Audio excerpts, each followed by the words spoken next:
Catastrophe humanitaire, ces inondations terribles dans le sud-est de l'Espagne, la région de Valence, car des pompiers nordistes sont partis aider sur place. Notre invité Thierry Velu, fondateur du groupe de secours catastrophe français. Bonjour. Bonjour. Alors vous êtes vous-même pompier à Étaples, certains de vos collègues ont donc mené une mission de quelques jours sur place et d'autres sont repartis cette nuit. Vous étiez, entre guillemets, volontaire pour aider, même s'il n'y avait pas de demande de l'Espagne d'aide internationale. Oui, on n'a pas actuellement de demande d'aide internationale, donc pour pas faire d'ingérence, on a souhaité réaliser un apport de matériel pris dans notre réserve opérationnelle. Sur place, les pompiers ont découvert une zone totalement apocalyptique, hein. Même pire, on est arrivé vraiment par hasard sur une zone où aucun secours n'était arrivé sur les lieux. Là, actuellement, on a reçu des centaines, voire des milliers de tweets, de messages nous demandant de rapporter du matériel. On a réinterrogé les autorités espagnoles, on n'a toujours pas de réponse.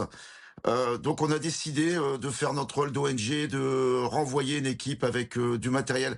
Toujours un apport de matériel et non d'ingérence dans le domaine du secours.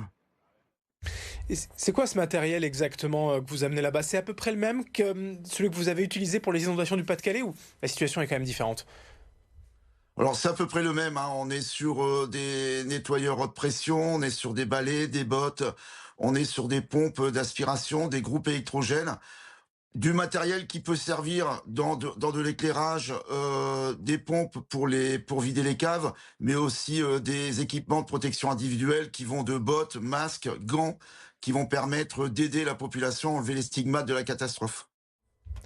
Alors la première mission de ces pompiers a été très courte, 3 jours ou à peine sur place.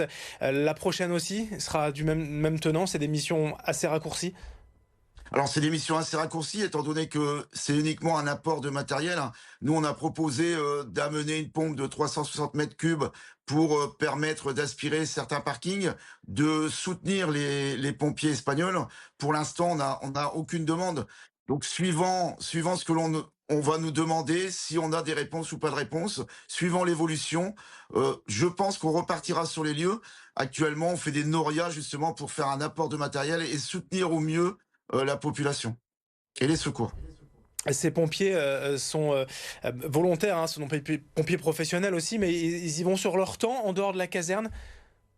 Oui, donc toutes les personnes qui interviennent à 99% au sein du GSF en intervention sont des personnes qui interviennent totalement bénévolement sur leur temps de repos pour prêter main forte à des opérations de secours. On est plus sur des opérations de secours d'habitude que sur des apports de matériel. Vous nous confirmez que la situation est bien plus dramatique que ce que l'on a vécu dans le Pas-de-Calais, puisqu'il y a eu évidemment des centaines de morts. C'est des scènes de désolation que vous n'aviez rarement vues en fait en Europe. Alors en Europe, oui, c'est des scènes totalement désolation. Alors on l'a rarement vu, donc j'ai vécu en 88 Nîmes, les inondations de Nîmes, donc c'était un petit peu la même chose. Bon, sauf que le nombre de morts n'était pas si important et heureusement.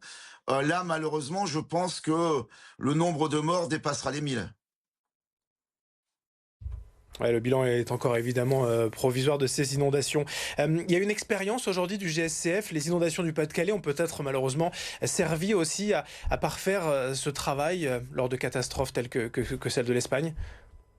Alors on a développé et amélioré notre réserve opérationnelle, hein.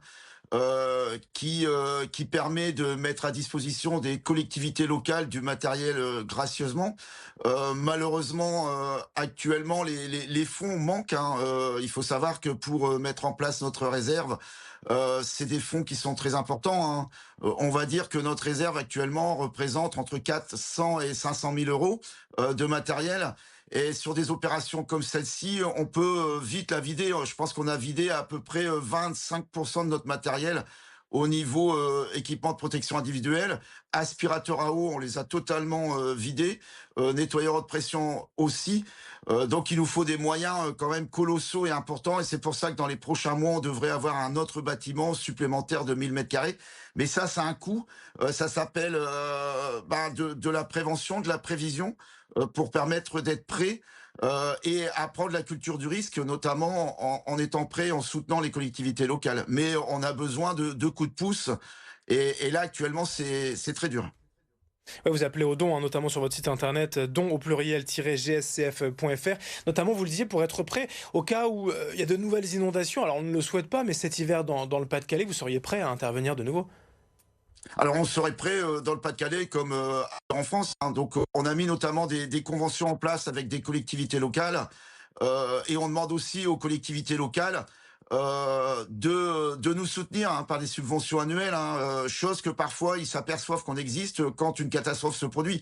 Donc c'est un petit peu rageant. Parce que comme je le disais, hein, la culture du risque, on s'en aperçoit quand il est trop tard. Quand nous on arrive sur les lieux, il est trop tard, et on espère que les pouvoirs publics, bah, notamment les collectivités locales, et pareil les donateurs, pensent à nous en amont, avant la catastrophe, pour qu'on soit prêt quand une catastrophe arrive.